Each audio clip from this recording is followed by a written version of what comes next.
और याद रखो, ये सिर्फ एक दरवाजा था, अंदर अभी बहुत कुछ है जो तुम्हें असहज करेगा लेकिन मुक्त भी करेगा। जैसे शब्द नहीं, श्वास उतर रही हो भीतर, क्योंकि तुम अब तक गलत जगह देख रहे थे। तुम सोचते रहे कि समस्या लोगों में है, कि लोग स्वार्थी हैं, कि लोग कृत हैं, कि लोग सिर्फ फायदा उठाना जानते हैं। धीरे धीरे यह समझो, लोग वैसे ही हैं जैसे उन्हें होने दिया जाता है। तुम्हारी पीड़ा की जड़ दूसरों के व्यवहार में नहीं है, तुम्हारी पीड़ा की जड़ तुम्हारी अनुमति में है। रुको, इस वाक्य को जल्दी मत समझो। जब भी कोई तुम्हारी सीमाओं को पार करता है, वह अकेला दोषी नहीं होता। कहीं ना कहीं तुमने मौन स्वीकृति दी होती है।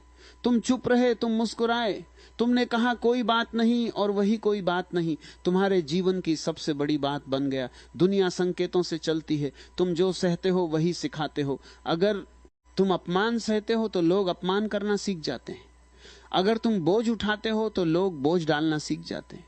और फिर एक दिन तुम चिल्लाते हो भीतर ही भीतर, सब मुझे ही क्यों इस्तेमाल करते हैं, क्योंकि तुमने खुद को इस्तेमाल के लिए प्रस्तुत किया। यह कठोर लग सकता है, लेकिन यह सच है। तुम्हें लगता है कि दयालु होना तुम्हारी सुंदरता है। नहीं, दयालु होना तुम्हारी मजबूरी बन गया है।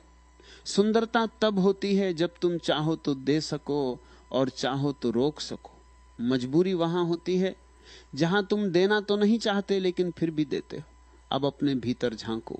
कितनी बार तुमने हां कहा जब भीतर से हर कोशिका चिल्ला रही थी, और हर बार तुम थोड़ा और कमजोर हो गए। कमजोरी बाहर नहीं दिखती, वह भीतर जमा होती है, धीरे, बहुत धीरे, और एक दिन तुम्हें खुद से ही चिढ़ होने लगती है। तुम आईने से नजरें चुराने लगते हो, क्योंकि आत्मा जानती है तुम झूठ जी रहे हो। सुनो, जो व्यक्ति खुद पो से झूठ बोलता है, दुनिया उसे सच में नहीं लेती। सम्मान बाहर से नहीं आता, सम्मान भीतर से उठता है। जब तुम खुद को महत्व देते हो तो तुम्हारे शब्दों में वजन आ जाता है। तुम चिल्लाते नहीं, फिर भी लोग सुनते हैं। और जब तुम खुद को ही हल्के में लेते हो तो तुम्हारी चीख भी हवा में खो जाती है। अब यह समझ लो, दयालु होना बुरा नहीं है, लेकिन अचेत दयालु होना आत्मघात है। अचेत दयालुता तुम्हें थका देती है, चेतन करुणा तुम्हें ऊर्जावान बनाती है। अचेत दयालुता कहती है मैं क्या करूं, मेरी आदत है। चेतन करुणा कहती है यहां तक ठीक है, इसके आगे नहीं और यह आगे नहीं। बहुत पवित्र वाक्य है। तुम्हें यह सिखाया गया कि इनकार करना बुरा है, लेकिन तुम्हें यह नहीं सिखाया गया कि हर हां तुम्हें तोड़ देता है। जब तुम हर किसी के लिए उपलब्ध हो तो कोई भी तुम्हें विशेष नहीं मानता। जो सस्ता है वो सम्मान नहीं पाता। यह दुनिया बाजार है, यह मूल्य पहचानती है, और मूल्य अपने आप नहीं बनता। मूल्य सीमाओं से बनता है। सीमा कोई दीवार नहीं है, सीमा स्पष्टता है। तुम साफ कहते हो यह मेरा समय है, यह मेरी ऊर्जा है, यह मेरी आत्मा है, और सबके लिए खुली नहीं है। तुम्हें डर लगता है कि अगर तुमने सीमा बनाई तो लोग दूर चले जाएंगे। जाने दो, जो लोग सिर्फ तुम्हारी उपलब्धता से जुड़े हैं उनका जाना ही तुम्हारा बचना है। समझो इस गहराई को, जो तुम्हें सिर्फ तब चाहता है जब उसे जरूरत हो, वह तुम्हें नहीं चाहता, वह तुम्हारी सुविधा चाहता है। और सुविधा कभी प्रेम नहीं होती। तुम प्रेम चाहते हो, सम्मान चाहते हो, शांति चाहते हो, तो तुम्हें अपनी दयालुता को जागृति में बदलना होगा। दयालु मत बनो, स्वचालित मशीन की तरह दयालु बनो।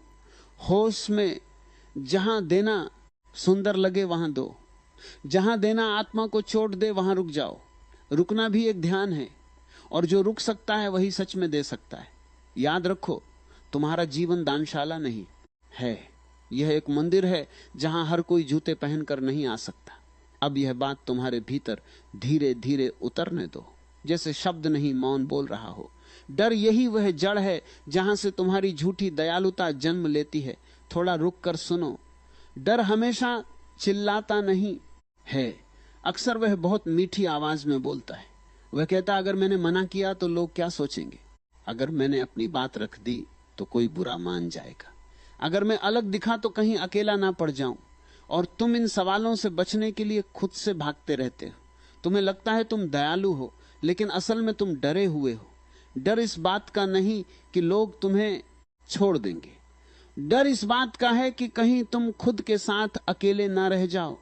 क्योंकि अकेले रहना तुम्हें सिखाया ही नहीं गया, तुम्हें सिखाया गया भीड़ में रहो, सब जैसे हैं वैसे बनो। अलग मत देखो, और जो अलग होता है उसे अजीब कहा जाता है। इसलिए तुमने अपनी सच्ची आवाज को धीरे धीरे दबा दिया।